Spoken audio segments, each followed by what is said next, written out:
Fa poques setmanes va morir als 91 anys Joaquim Garcia i Ribes, un valencià de Sumacàrcer que va ser, durant molt de temps, l'últim supervivent de Treblinka, el terrible camp d'extermini nazi a Polònia.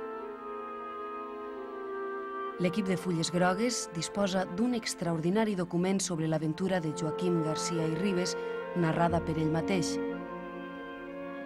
Un testimoni directe de l'horror viscut per qui ha vist moltes vegades la mort massa a prop.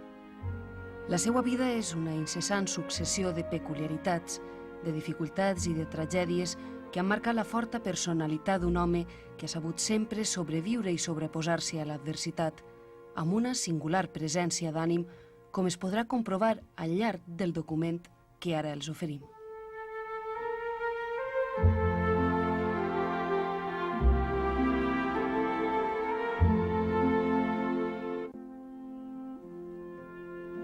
Joaquim Garcia Ribes va néixer a Sumacàrcer el 1901, quan va començar el segle.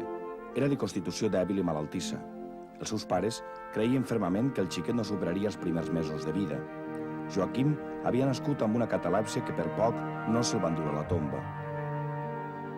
Senyor Joaquim Garcia Ribes, com va ser la seva infància?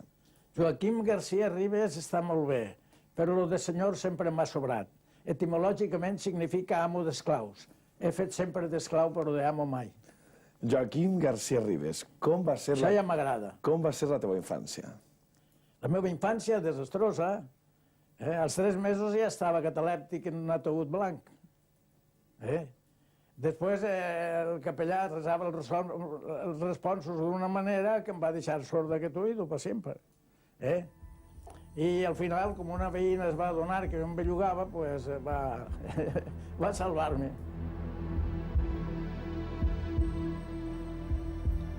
Feia poc que havia acabat la guerra de Cuba i la família Garcia Ribes passava una mala situació econòmica.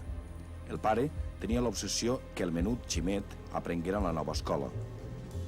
Ell mateix havia estat castigat durament cada volta que els llibre. En casa dels avis, la lectura era considerada una ocupació de malfaeners i d'esqueferats. Del iaio recorda anècdotes. El meu avi patern era un criminal per al seu fill, perquè no podia tolerar que ni d'amagat ni a la vista el seu fill anés a escola.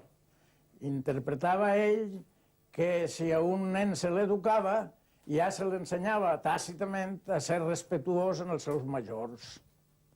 I a ell li dient sento el gran, per això tenia por de que no l'això.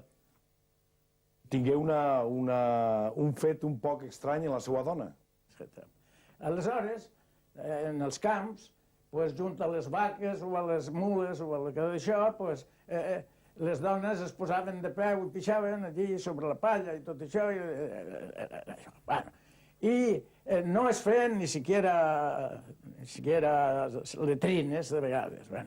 Total, nevava i estava la neu ja gelada, la dona va aixecar-se del llit per anar a pixar al foro, a l'estable, la part que la protegia de la neu, que era l'estable dels animals i tot això, i ell va tancar la porta d'això perquè no pogués entrar. Aquell llit va morir glaçada. Les ganes de saber, estimulades per son pare, li provocaven maldecaps nit i dia. Una altra malaltia faria de Joaquim un estudiant de pallissa, un jove tímid que es refugiava a llegir entre la palla de forment i de dacsa. L'havien vacunat amb tan poca gràcia que la medicina va convertir el